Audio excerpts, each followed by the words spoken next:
Good morning students.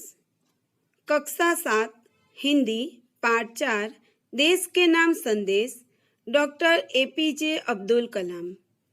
Doctor कलाम ने email द्वारा देश के लोगों को जो संदेश दिया है वही संदेश एक मित्र जिसका नाम है किरण, उसने अपने मित्र हर्ष को पत्र के माध्यम से दिया है। हमारे देश के लोग हर खराबी के लिए सरकार को दोष देते हैं। वे यह नहीं सोचते कि एक सार्वभौम स्वाधीन देश के नागरिक होने के कारण उनके भी कुछ कर्तव्य हैं। इस पाठ में भारत के भूतपूर्व राष्ट्रपति डॉक्टर एपीजे अब्दुल कलाम ने देश के लोगों को देश के प्रति उनके कर्तव्यों और जिम्मेदारियों को निभाने का आग्रह किया है। विद्यार्थी मित्रों, डॉक्टर कलाम ने कौन सा संदेश दिया है वह हम पाठ 4 देश के नाम संदेश के द्वारा समझेंगे। विद्यार्थी मित्रों, आप अपना पाठ्य पुस्तक साथ लेकर बैठिए। पहले हम जो प्रस्तावना है वह समझते हैं। पत्र के माध्यम से हम दूर बसे संबंधियों, परिवारजनों तथा मित्रों को हमारी बात आसानी से पहुंचा सकते हैं एवं सरकारी दफ्तरों में हमारी शिकायतें और आवेदन पहुंचा सकते हैं। आजकल दूरभाष, मोबाइल, ईमेल आदि से भी यह कार्य किया जाता है, फिर भी पत्र का अपना विशेष महत्व है। हमारे पूर्व राष्ट्रपति एवं मिसाइल मैन डॉक्टर अबुल पकीर जैनुलाब्दीन अब्दुल कलाम ने नई दिल्ली से 19 मई 2005 के दिन क्या आपके पास देश के लिए 10 मिनट है इस नाम से देश के नागरिकों को ईमेल किया था। इसमें देशवासियों के मन में देशाभिमान की भावना उत्पन्न हो ऐसी सीख रखी गई है। अब हम यह पाठ समझते हैं। पहले पाठ के शुरुआत में यह पत्र लेखन है जो एक मित्र ने दूसरे मित्र को लिखा है। आपको पत्र लेखन कैसे लिखा जाता है यह 6ठी कक्षा में समझाया गया था। पहले हम पत्र में पता लिखते हैं, तो यहाँ पर भी मित्र ने अपना पता लिखा है। उसका पता है मातृछाया, ऊंची शेरी, गांव का नाम है मेसपुरा, तहसील बाबर, जिला बनासकांठा, दिनांक 24 दिसंबर 2011। फिर संबोधन लिखा है, प्रिय मित्र हर्ष, नमस्ते, मैं यहाँ सकुशल हूँ। आशा है वहाँ सभी सकुशल होंगे। यह पत्र कैसे लिखा जाता है यह भी आपको सिखाता है। अब आगे समझते हैं। तुम्हारा खत मिला, खत यानी पत्र, पढ़कर खुशी हुई। मैंने डॉक्टर अब्दुल कलाम का देशवासियों के नाम भेजा गया एक ईमेल पढ़ा, वही तुम्हारे लिए प्रेषित कर रहा हूँ यानी भेज रहा हूँ। डॉक्टर कलाम अपने संदेश की शुरुआत में ही पूछते हैं, क्या आपके पास अपने देश के लिए 10 मिनट का समय है? यदि हाँ तो इसे पढ़िए, वरना मर्जी आपकी। इसके बाद वह देश के लोगों की सोच बताते हुए कहते हैं, आप कहते हैं हमारी सरकार निकम्मी है, निकम्मी यानी कोई कार्य नहीं करती। आप कहते हैं हमारे कानून पुराने पड़ गए हैं। आप कहते हैं नगर पालिका कचरा नहीं उठाती। आप कहते हैं फ़ोन काम नहीं करता, रेलवे मजाक बन गई है, एयरलाइंस दुनिया में हमारी ही सबसे खराब है, चिट्ठी अपनी मंजिल तक नहीं पहुंचती। क्या कहते हैं डॉक्टर अब्दुल कलाम कि यह सारी सोच हमारी है। हम हमारे सरकार के लिए, हमारे कानून के लिए, हमारे देश की स्वच्छता के लिए, व्यवस्था के लिए हम अपने प्रशासन यानी जो शासन करने वाले लोग हैं उन पर दोष लगाते हैं, आरोप लगाते हैं। आगे कहते हैं, आप कहते हैं, कहते रहते हैं और कहते ही रहते हैं, आपने इस बारे में क्या किया? फिर राष्ट्रपति ने कहा, मान लीजिए एक व्यक्ति सिंगापुर जा रहा है, उसे अपना नाम दीजिए, उसे अपनी शक्ल भी दे दीजिए। अर्थात यहाँ पर राष्ट्रपति यानी अब्दुल कलाम कहना चाहते हैं कि यह सारी शिकायतें हम करते हैं। वे कहना चाहते हैं कि आप कल्पना कीजिए कि आप सिंगापुर जा रहे हैं। अब आगे कहते हैं, आप दुनिया के सर्वश्रेष्ठ हवाई अड्डे पर उतरते हैं। सिंगापुर में आप अपनी सिगरेट का टुकड़ा सड़कों पर नहीं फेंकते और स्टोर में खाते भी नहीं हैं। आगे कहते हैं, आपको उनके भूमिगत संपर्कों पर रश्क महसूस होता है। यहाँ पर कहना चाहते हैं कि वहाँ के भूमिगत संपर्कों पर, यानी कि यदि हम सिंगापुर जाते हैं तो वहाँ की स्वच्छता, वहाँ की व्यवस्था देखकर हमें ईर्ष्या होती है। हमें ऐसा लगता है कि यदि ऐसा हमारे देश में होता तो, लेकिन उसके पीछे जो कारण है वह हम भारत के नागरिक ही है। आगे कहते हैं, आप शाम 5 बजे से 8 बजे के बीच आर्चर रोड पर कार चलाने का टोल टैक्स तकरीबन 60 रुपये भुगतान करते हैं। अगर पार्किंग में आपने निर्धारित समय से ज़्यादा गाड़ी खड़ी की तो टिकट पंच कराते हैं, लेकिन आप सिंगापुर में कहते कुछ नहीं है। कहते हैं क्या? यहाँ पर डॉक्टर कलाम कहना चाहते हैं कि हम दूसरे देश में जाते हैं तो वहाँ की व्यवस्था का पालन करते हैं, वहाँ के कायदे कानून का पालन करते हैं, और हमारे देश में उससे उल्टा व्यवहार करते हैं। आगे कहते हैं, दुबई में आप रमजान के दिनों में सार्वजनिक रूप से कुछ भी खाने का साहस नहीं करते। जिहाद में बिना सिर ढके बाहर नहीं निकलते। अर्थात हम दुबई में जाते हैं तो वहाँ के कायदे कानून का भी हम पालन करते हैं। आगे कहा है, वॉशिंगटन में आप 55 मील प्रति घंटा से ऊपर गाड़ी चलाने की हिमाकत यानी मूर्खता नहीं करते, और जब लौटकर सिपाही से यह भी नहीं कहते कि जानता है मैं कौन हूँ, मैं फला हूँ और फला मेरा बाप है। अर्थात यदि हम यहाँ कहीं पकड़े जाते हैं तो हम पुलिस को पलटकर उत्तर देते हैं और नीति नियमों का उल्लंघन करते हैं, लेकिन विदेश में वहाँ सिपाही यानी कि वहाँ के पुलिस को हम पलटकर उत्तर नहीं देते। जो भी दंड होता है वहाँ भुगतान करते हैं। आगे कहते हैं, ऑस्ट्रेलिया और न्यूजीलैंड के समुद्र तटों पर आप खाली नारियल हवा में नहीं उछालते। टोक्यो में आप सड़कों पर पान की पीक क्यों नहीं थूकते? अर्थात वहाँ के नियमों का हम पालन करते हैं, वहाँ की स्वच्छता का हम ध्यान रखते हैं। बोस्टन में आप जाली यानी बनावटी, नकली योग्यता प्रमाण पत्र क्यों नहीं खरीदते? डॉक्टर कलाम बीच में याद दिलाते हैं, मैं आप ही के बारे में बता रहा हूँ, सिर्फ आपके। अर्थात डॉक्टर कलाम कहना चाहते हैं कि यह सारे कार्य हमारे हैं, हम भारतवासियों के हैं। हम दूसरे देश में एक अच्छे नागरिक बन सकते हैं तो हमारे देश में क्यों नहीं? अब आगे समझते हैं।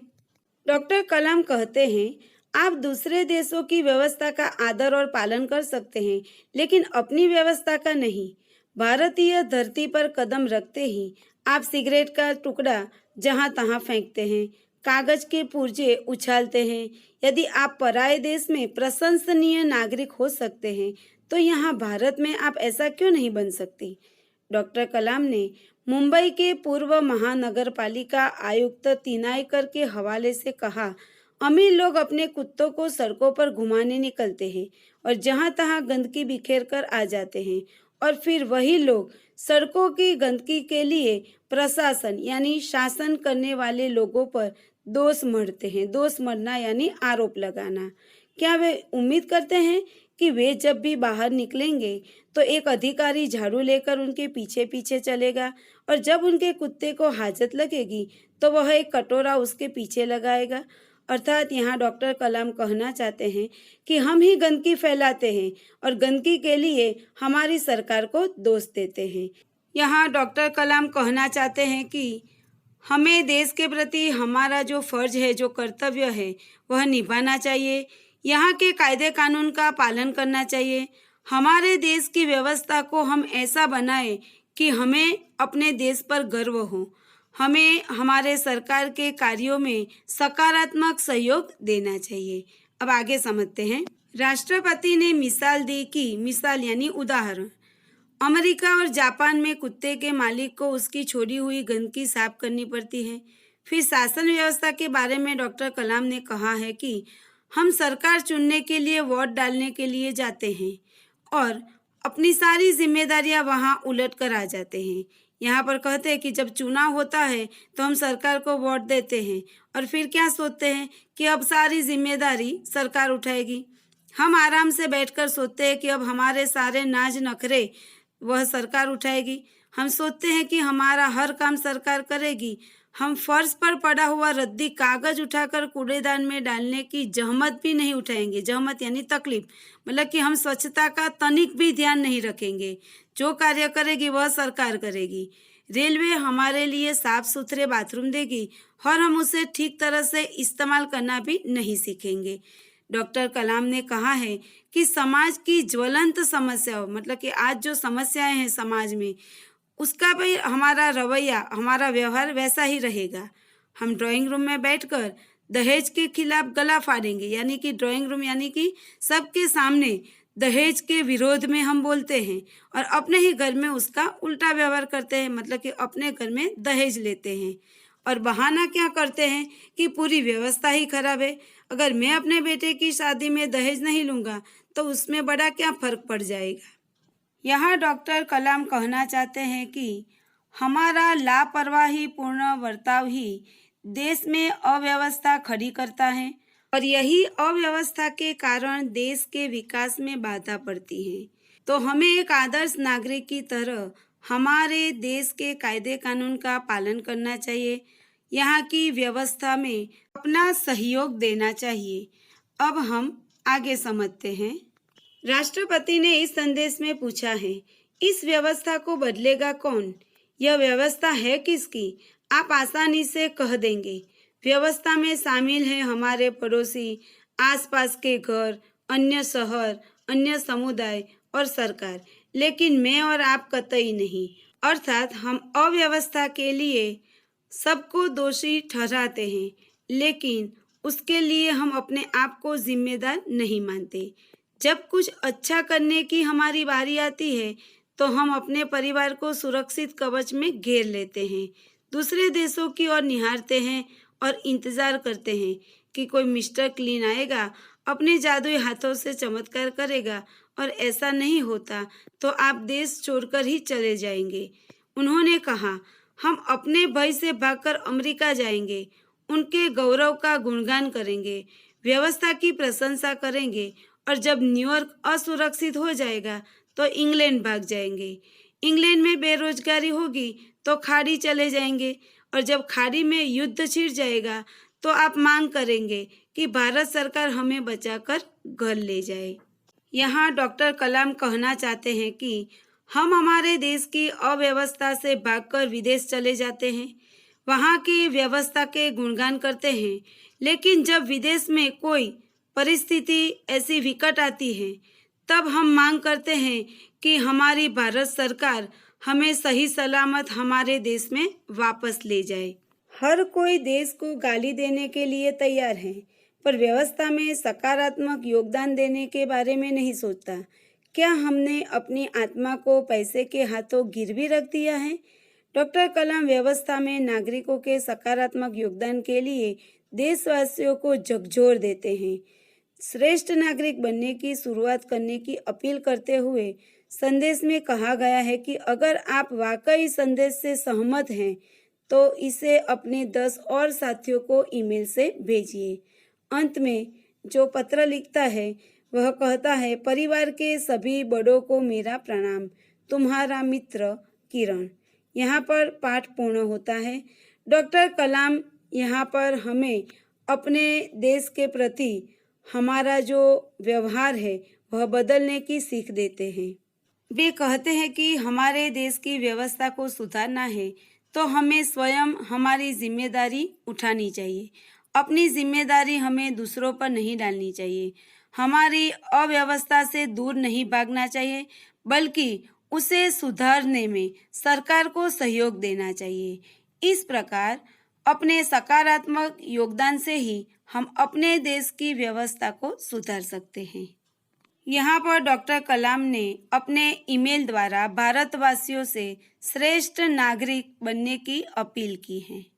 अब हम प्रश्न के उत्तर देखेंगे। अभ्यास पहला प्रश्न है, यह पत्र किसने किसको लिखा है? इसका उत्तर है, यह पत्र किरण ने अपने मित्र हर्ष को लिखा है। दूसरा प्रश्न, पत्र लिखने वाले का पता क्या है? जो पाठ शुरू हुआ तब शुरुआत में ही यहाँ पर पता लिखा था वह पता है मातृभाषा ऊंची शेरी, गांव मैसपुरा, तहसील बाबर, जिला बनासकांठा। अब तीसरा प्रश्न, पत्र में क्या वर्णन किया है? इसका उत्तर है पत्र में भारतीय नागरिकों की अपने कर्तव्यों के प्रति लापरवाही और सरकार के प्रति उनके शिकायती व्यवहार का वर्णन किया गया है। चौथा प्रश्न, पत्र के अंत में किरण ने हर्ष के परिवारजनों को क्या कहा है? तो पत्र के अंत में किरण ने हर्ष के परिवारजनों को प्रणाम कहा है। अब आगे जो प्रश्न है उसमें पहला प्रश्न है, हम दूसरे देशों में उनके कायदे कानून का पालन करते हैं लेकिन अपने देश में क्यों नहीं? इसका उत्तर है, हम दूसरे देशों में उनके कायदे कानून का पालन करते हैं क्योंकि उनकी शासन व्यवस्था ऊंचे प्रकार की है। यदि कानून का भंग करते हैं तो दंड अवश्य भरना पड़ता है। हम अपने देश के कायदे कानून का पालन नहीं करते क्योंकि हमें अपने राष्ट्र के प्रति गर्व और सम्मान की भावना पर्याप्त नहीं है।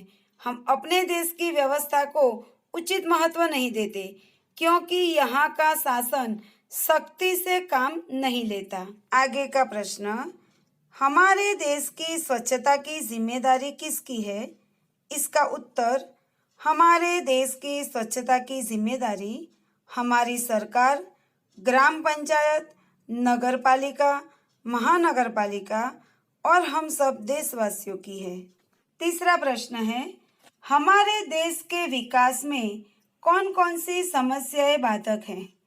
इसका उत्तर, हमारे देशवासी अपने यहाँ के कायदे कानून का अच्छी तरह से पालन नहीं करते। लोग हर खराबी के लिए सरकार को दोष देते हैं। राष्ट्र के प्रति अपना कर्तव्य निभाने में रुचि नहीं लेते। अधिकारी लोग भ्रष्टाचार करने से हिचकते नहीं हैं। इस प्रकार हमारे देश के विकास में लोगों की लापरवाही, स्वार्थ, भ्रष्टाचार जैसी समस्याएं बाधक है। चौथा प्रश्न है, देश के प्रति हमारा क्या फर्ज है? इसका उत्तर, देश के प्रति हमारा फर्ज है कि हम अपने यहाँ के कायदे कानून का पालन करें, हमारी सरकार को उनके कार्यों में सहयोग दे, देश की व्यवस्था ऐसी बनाए जिस पर हमें गर्व हो। हम ऐसा कोई कार्य न करें जिससे हमारे देश की प्रतिष्ठा पर आंच आए। अब स्वाध्याय के प्रश्न के उत्तर की चर्चा करते हैं। पहला प्रश्न है, डॉक्टर कलाम ने इस ईमेल से हमें क्या सीख दी है? इसका उत्तर है, डॉक्टर कलाम ने ईमेल के द्वारा कहा है कि हम सरकार चुनकर निश्चिंत न हो जाए। हम ऐसा न सोचें कि अब हमारी सारी जिम्मेदारी सरकार उठाएगी, हमारे सारे काम सरकार करेगी। हम रद्दी कागज उठाकर कूड़ेदान में डालने की तकलीफ भी नहीं लेंगे। सामाजिक समस्याओं के बारे में भी हम अपने ही स्वार्थ देखते हैं। दहेज के विरोध में गला फाड़ते हैं और अपने ही घर में दहेज लेते हैं। इस प्रकार डॉक्टर कलाम ने ईमेल द्वारा एक अच्छे नागरिक के रूप में अपना कर्तव्य निभाने की सीख दी है। दूसरा प्रश्न है, दूसरे देशों में और अपने देश में हम जो व्यवहार करते हैं उसमें क्या अंतर है? इसका उत्तर है, हम दूसरे देश में जाकर उनकी व्यवस्था का आदर करते हैं, वहाँ के कायदे कानून का संपूर्ण पालन करते हैं, जबकि हमारे देश में अपनी व्यवस्था को हम अनदेखा करते हैं। दूसरे देशों में हम स्वच्छता संबंधी नियमों का पालन करते हैं, कहीं भी बेईमानी करने की हिम्मत नहीं करते, परंतु अपने देश में हम न स्वच्छता का ध्यान रखते हैं और न ही हमारे कायदे कानून का अच्छी तरह से पालन करते हैं। तीसरा प्रश्न है, दूसरे देशों में लोग स्वच्छता के प्रति कैसे जागरूक हैं? इसका उत्तर है, दूसरे देशों में लोग स्वच्छता को बहुत महत्व देते हैं। वे सड़कों पर थूकते नहीं हैं, कागज के टुकड़े यहाँ वहाँ न फेंककर कूड़ेदान में ही डालते हैं, सिगरेट के टुकड़े सड़क पर नहीं फेंकते। मालिक अपने कुत्तों को सड़क पर गंदगी नहीं करने देते, समुद्र तट पर खाली नारियल नहीं उछालते। वे अपने रेलवे स्टेशन को साफ सुथरा रखते हैं। इस प्रकार लोग स्वच्छता के प्रति जागरूक है। अंतिम प्रश्न है, अपने देश की व्यवस्था को हम कैसे सुधार सकते हैं? इसका उत्तर है, हमारे देश की व्यवस्था को सुधारने के लिए हमें अपने देश के प्रति अपने फर्ज को समझना चाहिए, अपनी जिम्मेदारी स्वयं उठानी चाहिए, अपनी जिम्मेदारी को दूसरों पर नहीं डालनी चाहिए, अपने सभी कायदे कानून का पालन करना चाहिए, भ्रष्टाचार से दूर रहना चाहिए, अपने यहाँ की अव्यवस्था से दूर नहीं भागना चाहिए। हमारा फर्ज क्या है, यह समझना चाहिए। देश की व्यवस्था को सुधारने में सरकार की मदद करनी चाहिए।